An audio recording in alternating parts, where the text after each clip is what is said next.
نحمده ونصلي ونسلم على رسوله الكريم اما بعد فاعوذ بالله من الشيطان الرجيم بسم الله الرحمن الرحيم سبحان الذي اسرى بعبده ليلا من المسجد الحرام الى المسجد الاقصى صدق الله العظيم اللهم صل على محمد وعلى آل محمد وبارك وسلم 15واں پارہ سورہ الاسراء سے شروع ہوتا ہے۔ اس صورت میں 111 آیات اور 12 رکوع ہیں۔ اسراء کے معنی ہیں رات کو لے جانا۔ چونکہ اس صورت میں واقعہ معراج کا ذکر ہے، جس میں ہمارے آقا حضور نبی کریم صلی اللہ علیہ وآلہ وسلم کو رات کے وقت مسجد حرام سے مسجد اقصی اور پھر وہاں سے آسمانوں پر لے جایا گیا تھا، اس لیے اسے سورہ اسراء کہا جاتا ہے۔ آیت نمبر 1 میں واقعہ معراج کو حضور نبی کریم صلی اللہ علیہ وسلم کا بہت بڑا معجزہ قرار دیا گیا ہے، کیونکہ آپ صلی اللہ علیہ وسلم کے لیے یہ ایک بہت بڑا اعزاز تھا۔ یہ واقعہ بیداری کی حالت میں پیش آیا۔ اگر یہ نیند کی حالت میں پیش آیا ہوتا تو اسے اتنے اہتمام کے ساتھ قرآن کریم میں ذکر نہ کیا جاتا، اور نہ ہی مشرکین اسے جھٹلاتے، کیونکہ خواب میں تو اس واقعے سے بھی زیادہ عجیب و غریب واقعات اور مناظر انسان دیکھتا ہے، اور کوئی بھی اسے جھوٹا نہیں کہتا۔ اس سورت کی پہلی آیت میں اسی واقعے کی طرف اشارہ کیا گیا ہے۔ واقعہ معراج کے علاوہ جو اہم مضامین اس صورت میں بیان ہوئے ہیں وہ درج ذیل ہیں۔ نمبر 1، بنی اسرائیل کا فتنہ و فساد۔ بنی اسرائیل کو پہلے سے بتا دیا گیا تھا کہ تم ملک شام میں دوبارہ فساد پھیلاؤ گے، اور دونوں بار ہم بطور سزا کے تمہارے اوپر اپنے بندوں کو مسلط کر دیں گے۔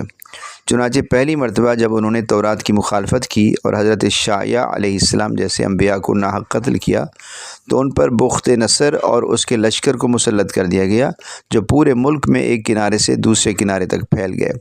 انہوں نے علماء اور رؤساء کو قتل کر دیا، تورات جلا ڈالی، بیت المقدس کو ویران کر دیا، اور بہت سارے اسرائیلیوں کو گرفتار کر کے لے گئے۔ دوسری بار یہودیوں کا فتنہ و فساد اس وقت عروج کو پہنچ گیا جب انہوں نے حضرت زکریا اور حضرت یحییٰ علیہ السلام کو شہید کیا، اور وہ گناہوں میں حد سے بڑھ گئے۔ اس بار بابل کا ایک بادشاہ، جسے بیردوس یا خردوس کے نام سے یاد کیا جاتا ہے، ان پر مسلط کر دیا گیا۔ یہی فتنہ و فساد یہود کی تاریخ رہی ہے۔ نبی کریم صلی اللہ علیہ وسلم کے زمانے میں بھی انہوں نے اپنے آباء و اجداد کی روایت کے مطابق جب جرائم اور سازشوں کی راہ اختیار کی تو ان پر مسلمانوں کو غلبہ عطا کر دیا گیا، جنہوں نے انہیں جزیرہ عرب سے نکال باہر کیا۔ ماضی قریب میں ہٹلر ان کے لیے خدائی کوڑا ثابت ہوا، جس نے بے شمار یہودیوں کو قتل کیا اور بے شمار کو زندہ جلا ڈالا۔ آج پھر ان کا فتنہ عروج تک پہنچ گیا ہے۔ اب دیکھیے ان پر اللہ کا قہر کب نازل ہوتا ہے۔ دوسرا جو اہم مضمون ہے وہ قرآن کریم کی عظمت، انسان کی فطرت و طبیعت میں داخل جلد بازی، اور ہر انسان کے ساتھ اس کے عمل و نتائج کے لازم ہونے کا ذکر ہے۔ تقریباً 13 اسلامی آداب و اخلاق بھی بیان کیے گئے ہیں۔ حقیقت میں اخلاق و آداب ہی کی وجہ سے کوئی امت اور فرد عزت اور عظمت کے مستحق بنتے ہیں۔ بعض حضرات نے ان آداب کو معراج کا پیغام بھی قرار دیا ہے۔ یہ آداب آیت نمبر 23 سے آیت نمبر 39 تک موجود ہیں۔ سب سے پہلے اللہ کے سوا کسی کی عبادت نہ کرو۔ نمبر 2، والدین کے ساتھ بھلائی کرتے رہو۔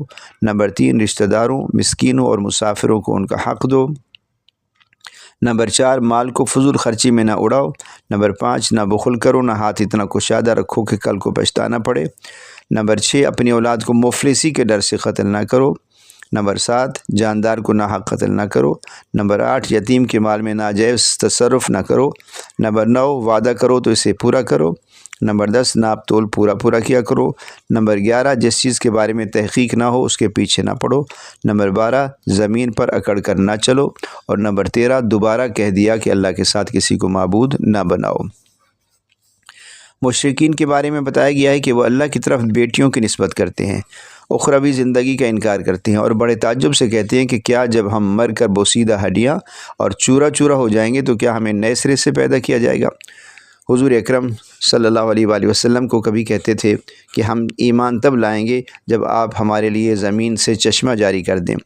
کبھی کہتے ہیں کھجوروں اور انگوروں کا باغ لہلہا دیں، کبھی کہتے ہیں ہمارے اوپر آسمان کا ٹکڑا گرا دیں، یا اللہ اور فرشتوں کو ہمارے سامنے لے آؤ، کبھی کہتے ہیں تم اپنے لیے سونے کا گھر بنا کر دکھاؤ، یا ہمارے سامنے آسمان پر چڑھ جاؤ اور وہاں سے کوئی تحریر لے کر آؤ۔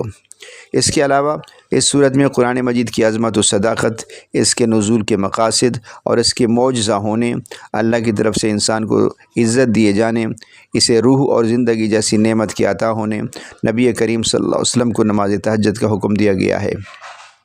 حضرت موسیٰ علیہ السلام اور فرعون کا قصہ بھی اس آیت میں 101 سے 104 آیت تک بیان کیا گیا ہے، اور قرآن کریم کو تھوڑا تھوڑا نازل کرنے کی جو حکمت ہے وہ بھی اس صورت میں بتائی گئی ہے۔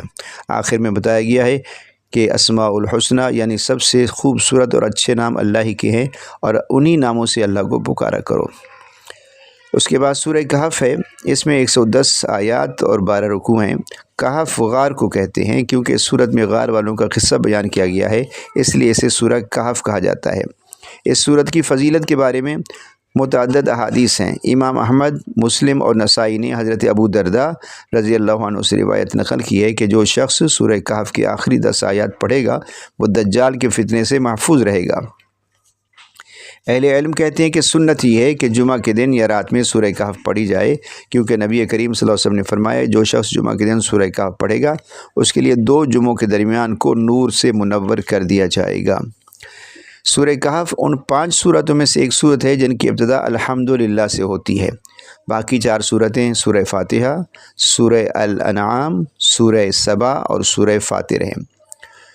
اس سورت کا آخری دور کے فتنوں سے خاص تعلق ہے، جس کا سب سے بڑا علم بردار دجال ہوگا۔ یہ سورت مسلمانوں کو دجال کے فتنے سے مقابلہ کے لیے تیار کرتی ہے۔ اس سورت میں جتنے اشارے، واقعات اور مثالیں گزری ہیں وہ سب ایمان اور مادیت کی کشمکش کو بیان کرتی ہیں۔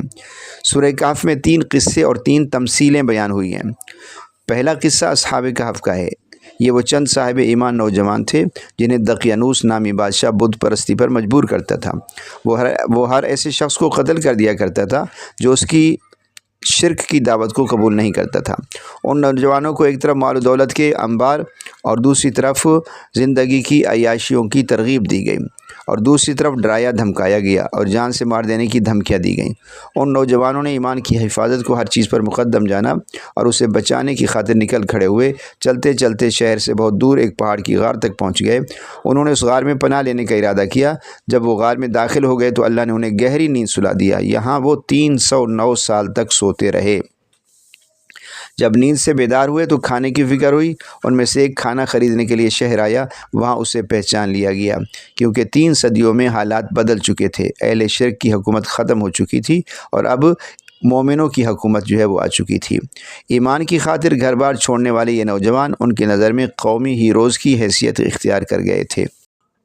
اس قصہ سے یہ سبق حاصل ہوتا ہے کہ مومن کو ایمان کے سلسلے میں بڑا حساس ہونا چاہیے، اور اگر خدا نخواستہ مادیت یعنی دنیا داری اور ایمان دونوں میں سے کسی ایک کے انتخاب کا مرحلہ آئے تو اسے بہرحال ایمان کی حفاظت ہی کو ہر دنیاوی چیز پر مقدم رکھنا چاہیے۔